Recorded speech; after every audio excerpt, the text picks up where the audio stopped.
Amid a growing national distrust of governments and politicians, a string of investigations into the Andrews government, including the Farskell Coat inquiry of the deadly failure of the hotel quarantine, the I Cook Food Sludgate inquiry, the IVAC branch stacking inquiry, the St Basil's inquiry, which was Australia's deadliest single COVID outbreak that saw 50 residents die, and weekly growing protests, a new political party has been established in Victoria.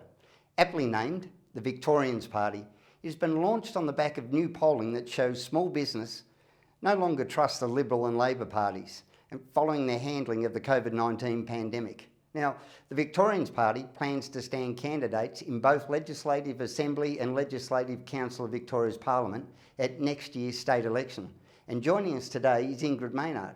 Ingrid brings to the table over 25 years' experience working with major Australian and international organisations to actually help them transform their people and processes. Welcome, Ingrid. Thanks so much. Thanks for having me. Now, the Victorians Party with no apostrophe. Can you tell us a little bit about it? Yeah, absolutely. So it was born from a number of small business owners, shall I say, probably very apolitical people who shared a common frustration, like so many thousands of Victorians. Many of those are also business owners who really wanted to make a difference, who really wanted to create very real change and the possibility of change so that Victorians had an alternative to the major two parties. Now, when we say small business, what we really need to clarify and quantify here is that it's well over 90% of Victoria's economy is driven by small business, which is someone who employs less than 19 people. It's hardly a small concern, is it? Oh my gosh, I really love that you've just raised that statistic, because I have a real passion for this. And about 18 months ago, I spoke to somebody else about doing something, to really help small business, because it is such an important sector to the economy.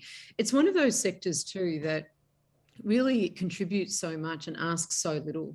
It pays more than its fair share of tax, including payroll tax, BAS.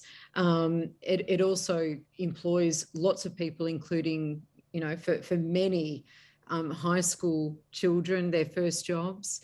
It provides a lot of employment for women. And they're contributors to society. So they're not just small business owners, but they're usually front and centre in their communities as well. So those people really care, and they're the people that have been hit the hardest.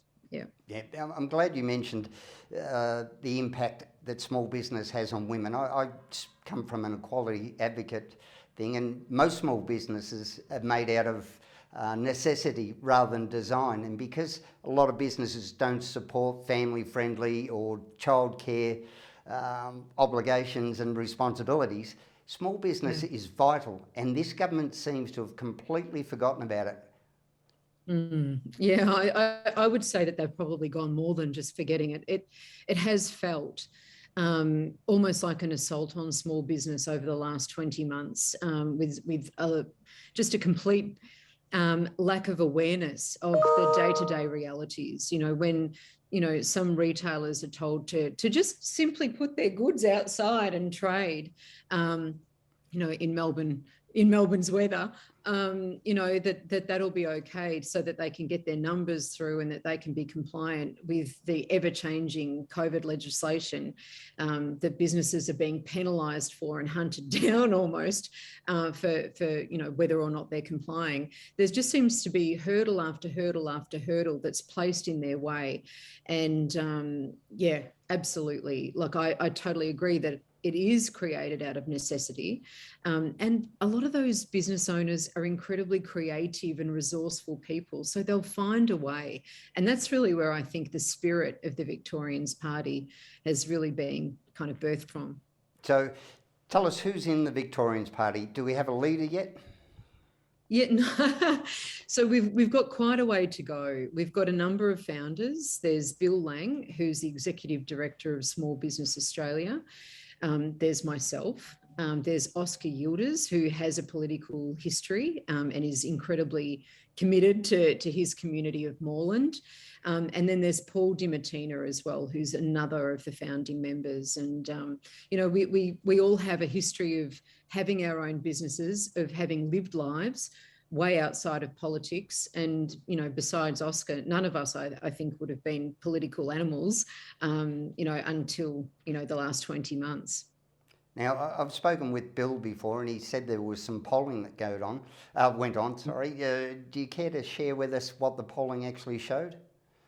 Yeah, I don't have that information to hand at the moment, but most Victorians, I think it was something in the 90% of Victorians really felt that politicians should have jobs outside of politics or career politics. So what we found is that a lot of politicians come straight out of either studying political science, or they come through, unions or other associations that are politically involved, and never really have a foot into the real world. And so when they step up out of, Young Liberals or Young Labor Party, and then they step into the world of politics, and they're making policy decisions that affect people in business and everyday Victorians and Australians, they just seem to have that disconnect. And that's certainly something where we really felt that, there was a resounding, desire from the polling that, something needed to change here, and that we needed people, that we recognise, people that we identify with, who we think, can make decisions based on, having lived that life, and that they will affect, people just like them.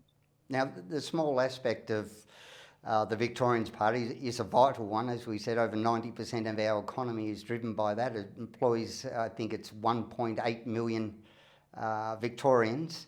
What other areas of focus will the Victorians Party be looking at? Yeah, so our policies will be dictated to us by our membership and by Victorians. So we've got a long way to go until we get to that stage. Our policy, I guess our party values are honesty, integrity and freedom. They're our founding principles, and we will absolutely do everything we can to maintain those and uphold those.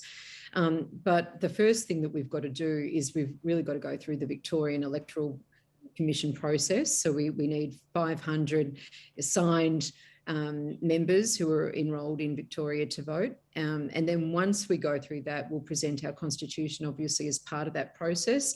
And then we'll start to listen, because I think that that's what Victorians need. They need somebody who's actually going to listen to them and serve them, rather than the other way around. Yes, great leadership is servant leadership. It's about doing constituents' work, not dictating and abdicating your priorities. Where do people find how to enrol for the Victorians Party, Ingrid? Oh, what a great question. So it's really easy. It's free. So it's at vicparty.com, vicparty.com. And it just have a read through all of our values, our founding members, a little bit about who we are and what we stand for. We're right down the centre, between Labor and Liberals, so that we're firmly placed there. And then it's really easy to join. So you just need to fill out the join form, and then we'll be in touch with further information from there. That's great. All right, Ingrid Maynard from the Victorians Party, good luck with everything, and thanks for your time. Thank you for your time.